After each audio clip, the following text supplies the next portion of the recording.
In this video, we're going to be talking about the role that cannabis plays in the regulation of appetite. So this is something that is kind of a cliche side effect of cannabis intake. Believe it or not, at one point, some scientists did a study and they found that THC administration to patients increased milkshake consumption. Yes, that is an actual published study. We also know that CB1 agonists increase reward. We just talked about that, right? We know that CB1 agonists, including THC, induce a reward response in our body, and eating highly palatable foods do the same thing. And so they're going to kind of have crosstalk in the brain as how one can lead to the other. We also know that CB1 agonists, like THC, decrease leptin secretion. Now, leptin is a hormone in the body that is designed to reduce appetite. Adipose tissue in the body secretes leptin. And so the more adipose tissue that we have in our bodies, the more leptin we are secreting, and so we will eat less. Because if we had more adipose tissue, in a perfect world, we would eat less. That's how it's supposed to work. We can use THC and cannabis to our advantage. We know that it increases appetite. And in some diseases, people suffering from those diseases have what we call cachexia. Cachexia is essentially muscle wasting. They do not have the energy intake required to maintain their body mass, and they essentially waste away. This is particularly prevalent in cancer. This is a side effect of many chemotherapeutics, but it also is a result of cancer. And so a lot of people never stop and think about, when people die of cancer, what do they die from? Because a tumor that is in your liver or a tumor that is in your kidney is not going to, on its own, kill you. In a lot of situations, people will die from cachexia, this muscle wasting. Remember, the diaphragm is a muscle. And so the diaphragm becomes so weak that people will die from a tumor due to respiratory depression. Same thing is seen in AIDS and anorexia, which is simply a pathological, psychopathological disease where people are not eating. And it seems like we could take THC and give it to patients that are suffering from cachexia and have them increase their intake, which would increase their body weight. We've seen mixed results. Part of that is that these patients may have a difficult time converting increased food intake into increased muscle mass. But there is more going on in this situation that causes these mixed results. We're just not sure what it is yet. Related to that, FAAH inhibitors, when we do experiments in animal models, we see that it seems to increase body mass. Remember that FAAH is the enzyme that breaks down AEA. So if we inhibit FAAH, we're going to increase the endogenous levels of AEA, the endocannabinoid. In this situation, we're going to have a more targeted effect. And by that, what I'm saying is, remember that we're increasing AEA levels where AEA is already being expressed. We are not going to introduce AEA, another endocannabinoid or cannabinoid, somewhere that it does not physiologically belong. So we are only having effects where the body is trying to already have an effect. And so we're going to reduce some of the side effects, and we may reduce some of the side effects that cause some of the mixed results that we were just talking about. So in order to understand how this is working, we need to understand in more depth how the body regulates appetite. So we already talked about leptin, right? So leptin is a hormone that decreases appetite. It's secreted by adipose tissue. It is countered by the endocannabinoids. So endocannabinoid expression, we know, causes a decrease in leptin expression and decreases the effect of the leptin. Conversely, though, leptin reduces the effects of the endocannabinoids. And the leptin and the endocannabinoids are constantly in a tug of war, and they are trying to exert their effects on this balance of melanocortin and neuropeptide Y. So melanocortin is another hormone that decreases appetite. Neuropeptide Y increases appetite. So leptin is trying to increase melanocortin and decrease neuropeptide Y. The endocannabinoids are trying to increase neuropeptide Y and decrease melanocortin. And so there's a balance between leptin and endocannabinoids that in turn affects this balance between melanocortin and neuropeptide Y. There are some other hormones in our digestive system that influence appetite that are also related to the endocannabinoid system. So cholecystokinin is a hormone that is secreted in the intestine, and it is a satiety signal. So this is something that's going to tell us that we are full. It's going to detect large amounts of fats and other foods in our intestine and send a signal back up to our brain saying we don't need to eat anymore. One way that it has an effect is by decreasing CB1 expression. So if you decrease CB1 expression, you're going to decrease the effect of the endocannabinoids, and by doing that, you're going to reduce the appetite. Ghrelin is a hormone secreted in the digestive system, primarily the stomach, that stimulates eating.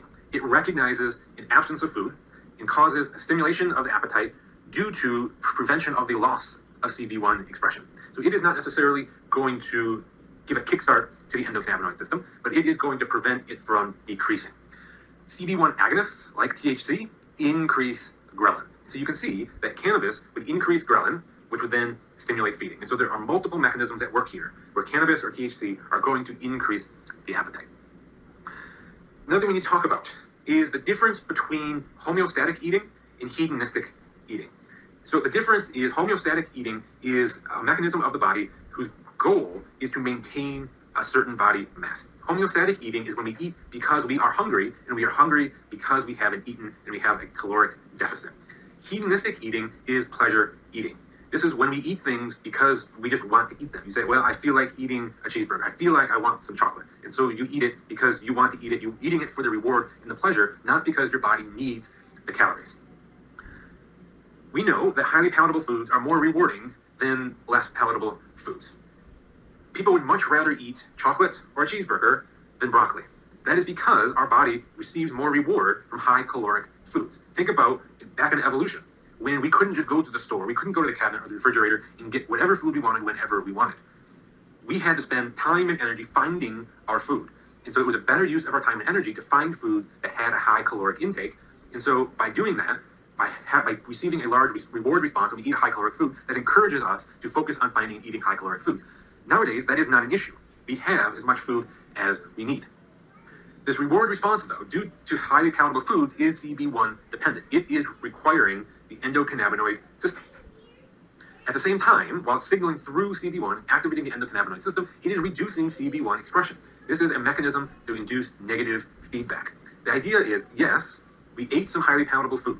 We got a reward, but we just ate highly palatable food, and so we don't need to do it again. So now, reduce the appetite. By doing this, we're decreasing the response to the endocannabinoids, and ideally, we would stop eating. You can already imagine that some sort of, what's the word I'm looking for, resistance mechanisms can creep up here in instances of overeating, but this negative feedback loop does not work properly.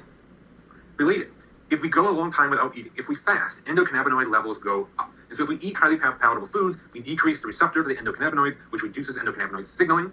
If we stop eating, we increase endocannabinoid levels, which are going to do the opposite. That's going to increase endocannabinoid signaling. So what are the roles of cannabinoids in obesity? Because it would seem that cannabinoids would increase appetite, which would lead to obesity. And we do see a correlation of obesity with endocannabinoid dysregulation. Like I just said, if you block that negative feedback loop, we're going to continue to eat highly palatable foods, even though we don't need to. So if you look at people who are obese, it is likely that they are overproducing the endocannabinoids and the CB1 receptor. So the endocannabinoid system is just magnified, and so they are constantly receiving this appetite or hunger signal, increasing appetite. We've talked about the drug rimonabant before. I don't remember if I mentioned what it was originally or not, but rimonabant was originally produced as an anti-obesity drug. Remember, rimonabant is a CB1 receptor antagonist. It should block the endocannabinoid system, which will reduce appetite. It was never approved in the US, but it was approved for use in Europe. However, after a while, it was withdrawn from the market because of psychiatric effects. We've seen that the endocannabinoid system plays a role in many, many things other than appetite. And so if you start non-specifically blocking the endocannabinoid system, you're going to have psychiatric effects. However, it was approved. And it was approved initially because it was surprisingly successful in clinical trials. Blocking the endocannabinoid system in obese patients helped them to reduce their weight. Obviously, we can't be giving people who are obese, which is not putting them at any sort of imminent danger, we can't give them a drug that has bad side effects. So we need to find another way to have the anti-obesity effects while avoiding the negative side effects. One way that we can go about this is making something that is non-blood-brain barrier permeable. Rimonabant, remember, is a CB1 receptor antagonist. It is blood-brain barrier permeable. It's not a big stretch to understand that the psychiatric effects of rimonabant occur in the brain. But some of the other effects of the endocannabinoid system in terms of appetite occur in locations other than the brain. So if we modified rimonabant so that it could not get into the brain, it would still get everywhere else in the body, and rimonabant exerted most of its effects in adipose tissue. And so it can't get into the brain, it can't cause psychiatric side effects, but it can still do the job that we intended it to do. We can also decrease endocannabinoid production. There's no straightforward way of doing that. You'd have to find a kind of roundabout way. The enzymes that produce that, we have to find a drug that increases those enzyme levels. It's not an easy drug development tactic to go about. We could find allosteric modulators, though.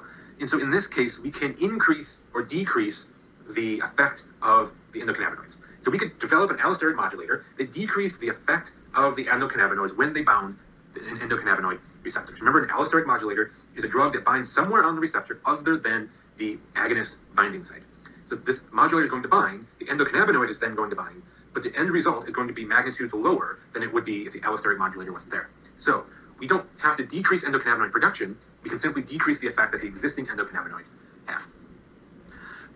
We know that there are other things in cannabis other than THC, right? And so far we have focused primarily on THC and the CB1 receptor. There are a few other things in cannabis that seem to have some role in regulating appetite. One of them is tetrahydrocannabivarin, THCV. This is a CB1 antagonist, just like rimonabant. However, it is a natural component of cannabis. It has the same effect molecularly or biochemically as rimonabant, and so it has the same psychiatric side effects of rimonabant. People have not used this in experiments to treat appetite or obesity. Seemingly, there's no reason to. I mean, we already know rimonabant works. We have a lot of experience with it, and so we know that it doesn't work on its own clinically because of side effects.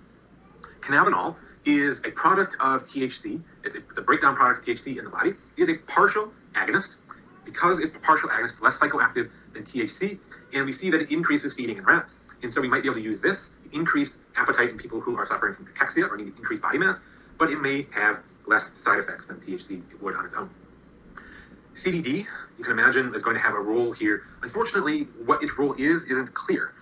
We see in some situations that it increases appetite. In some situations, it decreases appetite. It seems that if we give it just before food, it decreases the overall intake of food. And so it's not necessarily something you can take recurrently to decrease appetite over a long period of time, but if you take CBD just before you eat, it's possible a person may eat less. So that is the role of cannabis, THC, the endocannabinoid, and so endocannabinoid system, receptors, and their role in appetite. You can see there's interesting stuff here, but just like basically everything we talk about, there's still a lot of questions out there. Clearly, we know from centuries of evidence that cannabis increases appetite, but how we can use that to our advantage still has to be figured out.